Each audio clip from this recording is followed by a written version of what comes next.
up in Trinidad where school sports were somewhat seasonal. So in what would be the US fall season, I played football. I ran track and played cricket during what would be the US spring season. Because I was a fairly good athlete, I represented my high school in all three sports. Wow.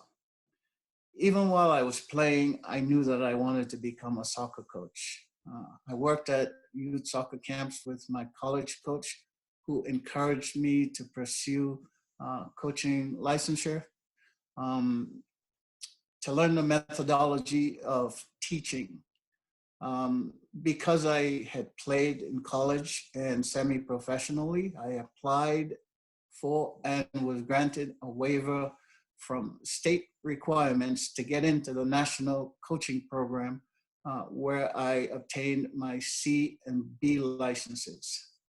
I was then offered a position with the Mass Youth Soccer Association as an instructor, conducting state licensing for local coaches.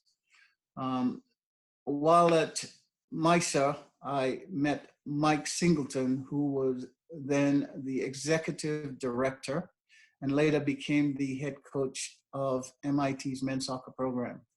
Mike offered me a job as his assistant, and we worked together for 1 year, and then Mike left. His successor decided to retain me as his assistant, and he too left after 1 year. It was at that point that I was offered the head coaching position at MIT. The opportunity to coach at the college level was difficult to pass on. I met and was helped by some great people at MIT. I think the stimulation from working with the student athletes we have at MIT, coupled with the support from the staff, makes the job very enjoyable. Apart from playing the steel pan since my childhood, I am also a huge technophobe. The first box I check is whether or not the student athlete meets the threshold for admission to MIT. I look for players who are technical and have a high soccer IQ, and also ones who have demonstrated some success playing in a similar system to the one we've instituted at MIT. We look for someone who's independent and able to manage the rigor of being a student athlete at MIT.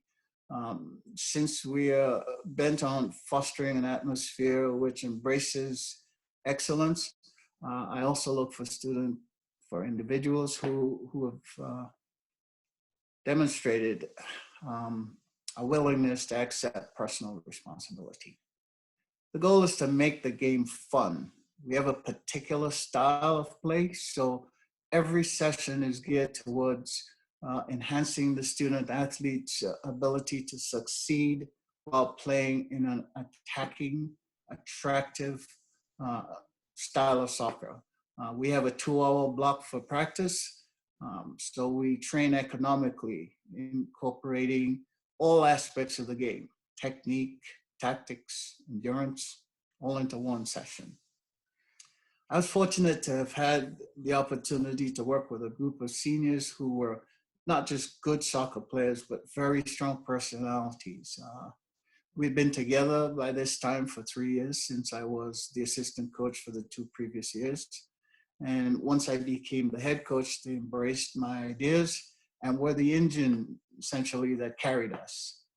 It didn't hurt to have the best forward in the country in Sean Bingham, a captain in Austin Friel who led by example, a stellar goalkeeper in Jake Amarino, and Joe Schulman guiding a young Garrett Souza and helping to create one of the most formidable defenses in the conference. Sometimes the pieces just fall into place. 2015 was one of those times. Then I'm watching a lot of soccer and trying to learn from the things that players are doing at the highest level.